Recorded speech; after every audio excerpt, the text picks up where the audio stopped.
বন্ধুরা, ঠাকুর ঘর পরিষ্কার করেছি, তার ধরুন কিছু জিনিস এখানে রয়েছে। আর এই যে এগুলো সব আমার পুরনো ঠাকুরের বাসন, এগুলো বার করেছি লক্ষ্মী পুজো উপলক্ষে পরিষ্কার করবো বলে। এগুলো সব মায়ের বাসন। তো যাই হোক, এখন বর্তমানে আমার বাসন। আর এই ব্যাগটার মধ্যে রয়েছে কিছু নতুন পুজোর বাসন কোসন, যেটা তোমাদের সাথে শেয়ার করে চলো। আমার খুব পছন্দের সামগ্রী, অনেকদিন থেকে প্রয়োজন ছিল।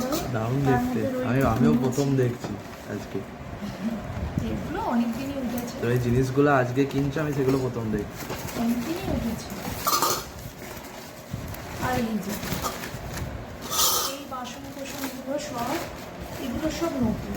এখানে রয়েছে গ্লাস, প্রদীপ, ঘট, দুটো ঘট নিয়েছি, একটা ছোটো মাঝারি, একটা কপুরদানি বা ফুল দেওয়ার ব্যবহার করতে পারি। এই যে এই গ্লাসগুলো নিয়েছি, এই প্রদীপ দুটো নিয়েছি রেগুলার ইউজের জন্য। এই ধূপদানি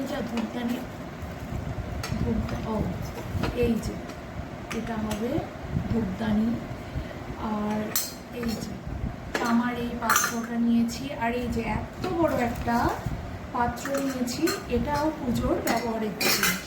আর এই যে এগুলোও নিয়েছি, এগুলো স্ট্যান্ড, যেগুলো তোমরা আগেও হয়তো দেখেছো, বাট আমার ঘরে এই প্রথম।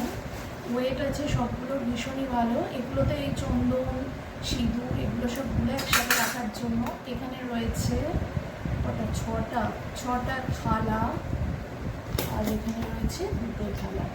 এগুলো সব রয়েছে, এগুলো সব এখন পরিষ্কার করবো। মানে আমাকে ভালো করে মেজে রাখতে হবে, কিন্তু আকাশের অবস্থা একদমই ভালো না। তাও আমি একেবারে এই পুজোর কাজটা মিটিয়ে নেবো। আর আমার সিচুয়েশন এরকম, কারণ এত পরিশ্রম হচ্ছে যে নিজের দিকে তাকানোর এখন সময় নেই। তাহলে বন্ধুরা, এগুলো ধুয়ে নিয়ে তোমাদের কাছে ফিরে আসছি। আমার পুজোর জিনিসপত্র তোমাদের কেমন লাগলো অবশ্যই জানিও। দেখা হচ্ছে পরের ভিডিওতে। টাটা।